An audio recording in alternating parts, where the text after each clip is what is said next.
আমার মুক্তি আলোয় আলোয় এই আকাশে ঘাসে ঘাসে। রবি ঠাকুরের এই গান আমাদের মনে সত্যিই মুক্তির স্বাদ নিয়ে আসে। কবিগুরু কখনোই তথাকথিত বেড়াজালে শিক্ষাকে বেঁধে রাখতে চাননি। তিনি শিক্ষার তথাকথিত অচলায়তনকে ভেঙে শিক্ষাকে প্রকৃতির সঙ্গে সম্পৃক্ত করতে চেয়েছিলেন। আমরা এসপিআইও কবিগুরুর সেই আদর্শকে পাথেয় করে আমাদের শিক্ষার্থীদের মধ্যে কবিগুরুর এই স্বপ্নকে বাঁচিয়ে রাখতে চাই। আপনারা দেখতে চান কিভাবে? চলুন আজকের এই বিশেষ দিনে আমরা এক টুকরো এসপিআইকে দেখি কবিগুরুর সেই ভাবনায়। দেখুন, একটা শিমুল গাছের চারা বাগানের খোয়া দেওয়া রাস্তার মাঝখানে উঠেছে।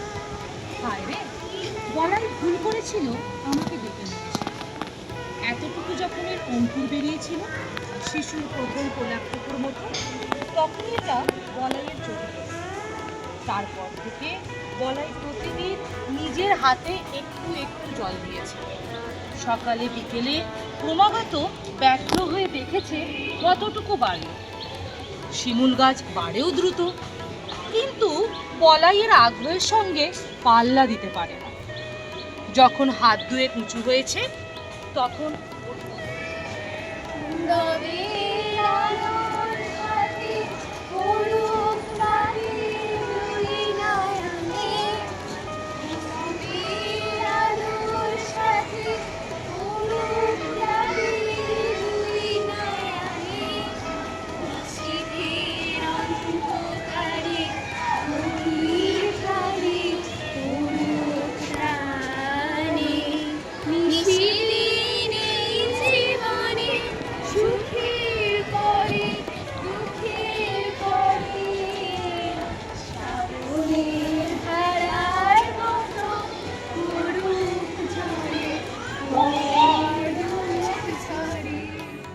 সত্যি মনটা খুশি হয়ে যায় এই এক ঝাঁক কচিকাচাদের মুক্ত বিহঙ্গ হয়ে এসপিআই এর আকাশে উড়ে বেড়াতে দেখে।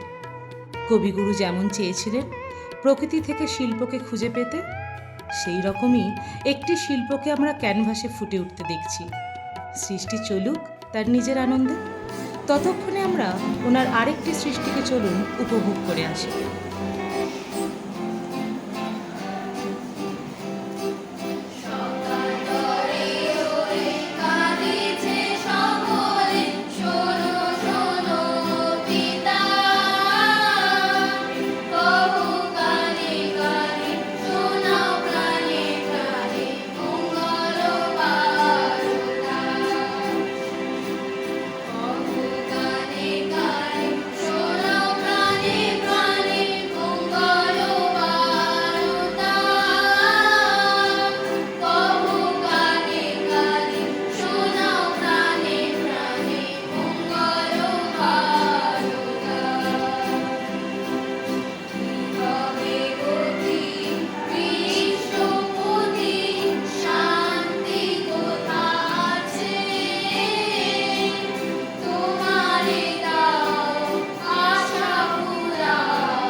আমাদের মুক্তি আলোয়, আমাদের মুক্তি প্রতিটি ঘাসে, প্রতিটি শিশির বিন্দুর প্রতিটি কোণায়। আর আমরা আমাদের এই মুক্তির আনন্দ ছড়িয়ে দিতে চাই এসপিআইয়ের প্রতিটি শিশুর মননে।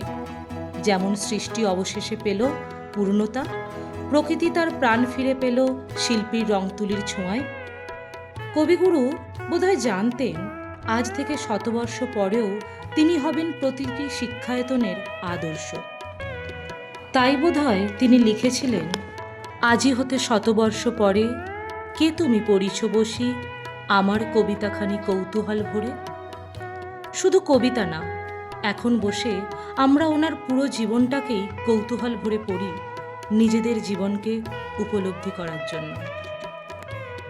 আসলে সেভাবে দেখতে গেলে আমরা কবিগুরুকে কিছুই দিতে পারিনি, শুধু নিয়েই গেছি কবিগুরুর থেকে, দু হাত ভরে নিয়ে গেছি। তাই আজকের বিশেষ দিনে আমরা আমাদের পক্ষ থেকে কবিগুরুকে দিলাম এই এক টুকরো কবিগুরুর পছন্দের শিক্ষায়তন। যাবতীয় অচলায়তনকে ভেঙে কবিগুরুকে ফিরিয়ে দিলাম কবিগুরুর স্বপ্নের শিক্ষায়তন আমাদের এই ক্ষুদ্র প্রচেষ্টার মাধ্যমে।